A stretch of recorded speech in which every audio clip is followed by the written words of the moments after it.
দেশের এই অঞ্চলের একসময়ের পুরো বাংলার গণমানুষের নেতা ছিলেন মরহুম A.K. ফজলুল হক। তার জন্ম এখন যেটা বাংলাদেশ এখানেই, সেজন্য বিশেষ করে আমরা তাকে আমাদেরই এই দেশেরই নেতা বলে আমরা মানি।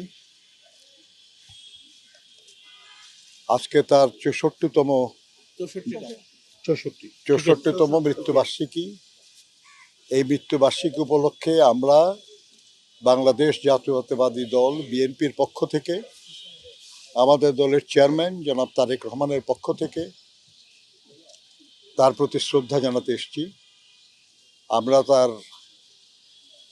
কবরে পুষ্পস্তবক দিয়ে শ্রদ্ধা জানিয়েছি, দোয়া করেছি তার আত্মার মাগফিরাতের জন্য, এবং আমরা বিশ্বাস করি যে বাংলাদেশের রাজনীতির ইতিহাসে তিনি ছিলেন এক প্রবাদ পুরুষ এবং এদেশের গণমানুষের কল্যাণের জন্য তার অসংখ্য অবদান।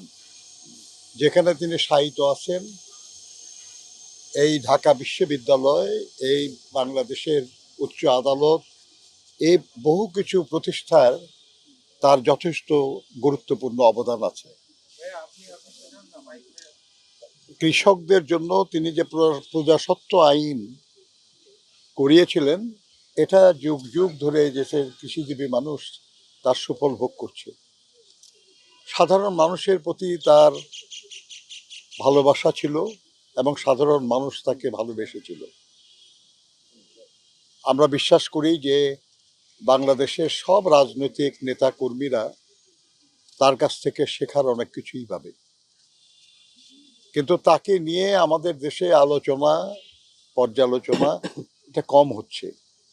আমরা আজকের এই দিনে সবার প্রতি অনুরোধ করব, আমাদের যারা মিডিয়ায় আছেন তাদের প্রতি অনুরোধ করব যে তারাও যেন তার জীবন এবং জীবনী নিয়ে তারা যেন লেখালেখি করেন। বাংলাদেশের সাধারণ মানুষ এবং রাজনৈতিক কর্মীদেরকে তারা যেন শেরে বাংলা সম্পর্কে আরো বেশি জানার, আরো বেশি বোঝার এবং সেখান থেকে আরো কিছু শিক্ষা নেওয়ার সুযোগ পান। আমরা বাংলাদেশ জাতীয়তাবাদী দল, আমরা এদেশের মানুষের কল্যাণে যারাই কাজ করেছেন, দলমত নির্বিশেষে আমরা সবার প্রতি শ্রদ্ধা জানাই, সবার কাছ থেকে আমরা শেখার চেষ্টা করি। শহীদ জিয়াও সেটা করেছিলেন।